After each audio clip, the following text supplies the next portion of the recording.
Part 3 का नाम जो है पार्ट 3 इसका नाम जो है पार्ट 3 इसका नाम कहते हैं फंडामेंटल राइट्स।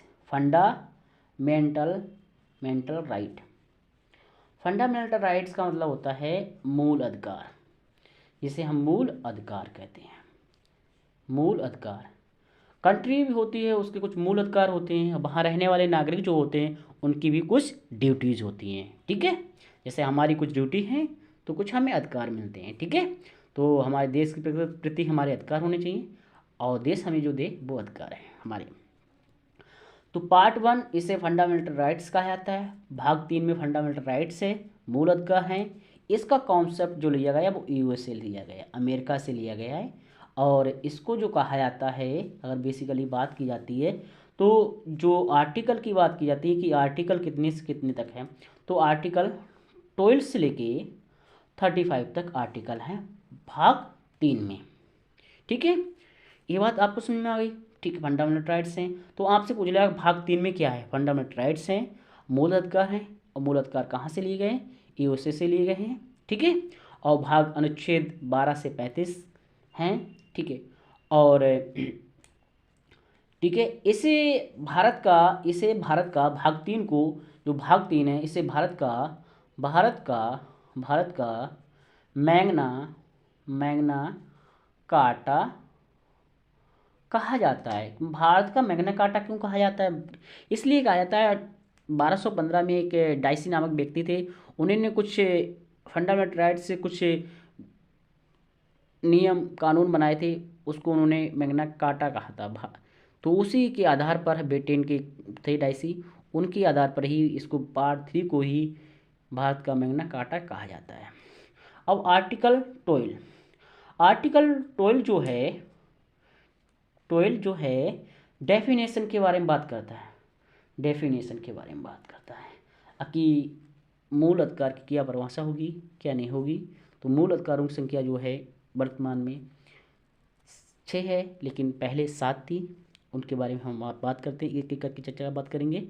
उसके बाद आर्टिकल जो है 13, इसमें ये कहा गया कि जो पहले से कोई विधि है, पहले से कोई विधि बनी हुई है, पहले से विधि बनी हुई है, तो उस विधि को जो हमारे मौलिक अधिकारों के बीच में अड़चन पैदा करेगी तो उस विधि को सुप्रीम कोर्ट क्या करेगा, समाप्त कर देगा, फिनिश कर देगा।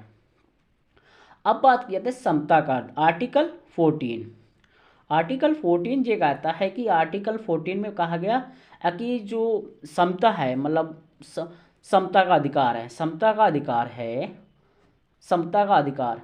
है, समता का अधिकार है, ठीक है, समता का अधिकार है, समान समता का अधिकार है। तो ये कॉन्सेप्ट जो लिया गया वो ब्रिटेन से लिया गया, ब्रिटेन को।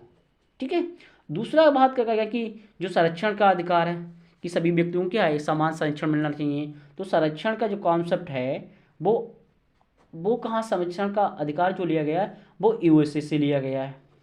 ठीक है, अगर समता है, सभी लोगों को एक जैसे व्यक्ति हैं तो एक जैसा संरक्षण होना चाहिए, समता का अधिकार होना चाहिए। ठीक है, तो आर्टिकल 15 में कहा गया, जो आर्टिकल 15 है, ये आर्टिकल 15 में इसमें कहा गया धर्म हो गया, मूल वंश और जाति और जन्म स्थान के आधार पर भेदभाव नहीं होना चाहिए। ये बात सही है। आर्टिकल 16 ये कहता है कि प्रत्येक व्यक्ति को लोक नियोजन के अवसर प्राप्त होने चाहिए। उनके सबके लिए क्या है, लोक नियोजन के अवसर होना चाहिए। ठीक है, आर्टिकल 17 कहता है अस्पृश्यता का अंत, कहता है कि अस्पृश्यता का अंत होना चाहिए, अनटचेबिलिटी जो होती है उसका अंत होना चाहिए, अस्पृश्यता का अंत होना चाहिए। आर्टिकल 18 जो है वो उपाधियों के बारे में कहता है कि उपाधियों के बारे में बताता है, उपाधि जो होती हैं उनके बारे में बताता है। उपाधियों नहीं लेनी चाहिए, जैसे कोई भी उपाधियों है कि उपाधियों के बारे में बताया जाता है।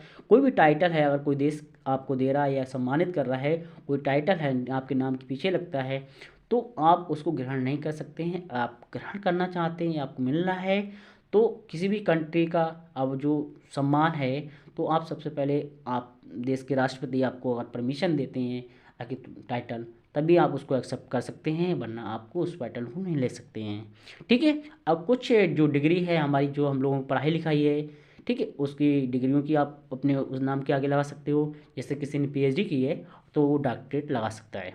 ठीक है। और मिलिट्री जो डिपार्टमेंट है, जैसे लेफ्टिनेंट कर्नल होते हैं, कैप्टन होते, वो अपने नाम के आगे ला सकते हैं। तो ये वीडियो आपको हमारा जो कैसा लगा, जो समता का अधिकार है, ठीक है, समता का अधिकार था आर्टिकल 14 से लेके 18 तक। तो इसमें हमने अभी एक की पार्ट ख़त्म किया है। तो आपको जो कैसा लगा, अगर आपको आगे का वीडियो देखना है, आपके आगे का पार्ट समझना है सरल शब्दों में, तो आप मुझे कमेंट के नीचे एक बार ज़रूर लिखें और आगे का पार्ट के लिए आप मुझे मोटिवेट करें, जिससे हम नया पार्ट जल्दी अपलोड करें। ठीक, धन्यवाद प्यारे मित्रों।